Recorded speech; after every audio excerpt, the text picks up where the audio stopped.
Isa pagpalang araw sa ating mga kapantay. Ngayong araw na to ay pag-uusapan po natin ang tungkol po sa galit. Mabilis ba tayong magalit?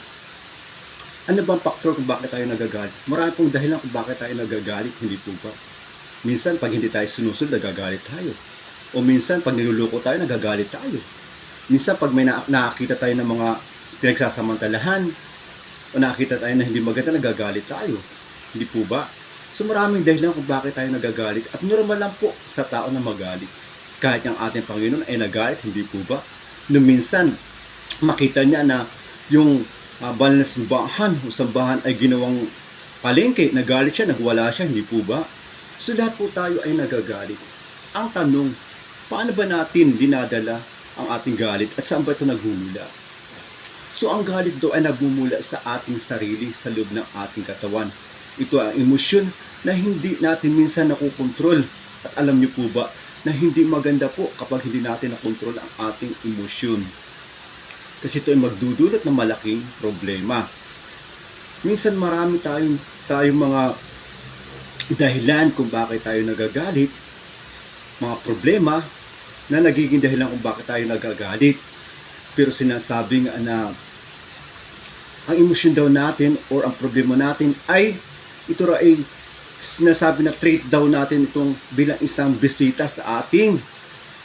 Oo, gawin natin ito ng bisita. Kaya lang wag natin itong patagalin sa atin. Oo, dahil dumadaan talaga sa buhay natin ito, pwede natin itong entertain pero wag natin itong patagalin na patirahin sa atin. Opo, kasi pag ito ay pinatira sa atin, ito ay magdudulot ng hindi maganda. At minsan ang galit, kapag hindi natin nakokontrol, ay nagdudulot ng hindi maganda. Halimbawa na lang po, na isang kwento tungkol sa isang ibon, isang aso. Minsan, akala ng isang aso na niluloko siya ng ibon. Ano ginawa niya? Hinabol niya yung ibon. At pinilit niyang habulin ito dahil gusto niya itong kainin. Kaya sa paghahabol niya, hindi niya napansin na ang kanyang nalundagan ay bangil. So, nangyari sa kanya?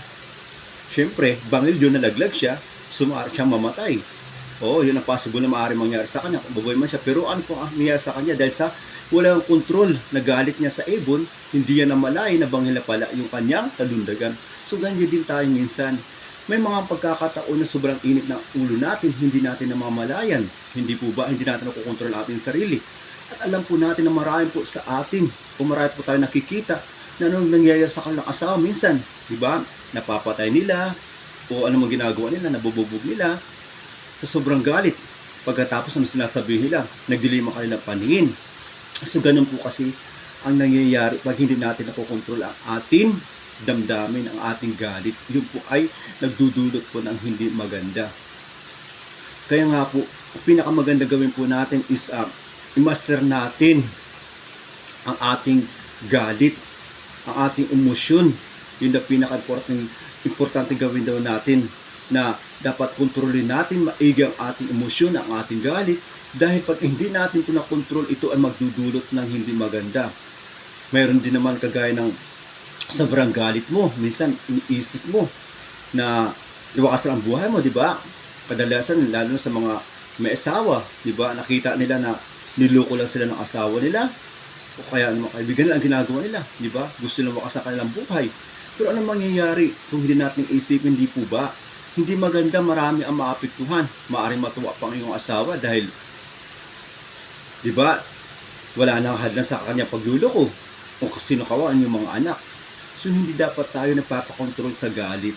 Dapat po ay kinokontrol natin ating emosyon, or tayo po ay hindi basta-basta nagagalit.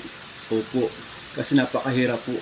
Kung pinahirap po natin ang galit, ang ating saloobin sa ating katawan, ito ay magdudulot po ng hindi maganda sa atin. Kaya po, panatilihin po tayo mahinahon, o normal po ang magalit. Pero isipin po natin na ano ba ang magiging resulta pag hindi natin nakontrol ang ating galit. Maaari ito magdulot ng mas malaking problema na maaari natin pagsisihan sa huli. Maraming po salamat. Be sure ka, Kapantay. Have a good time.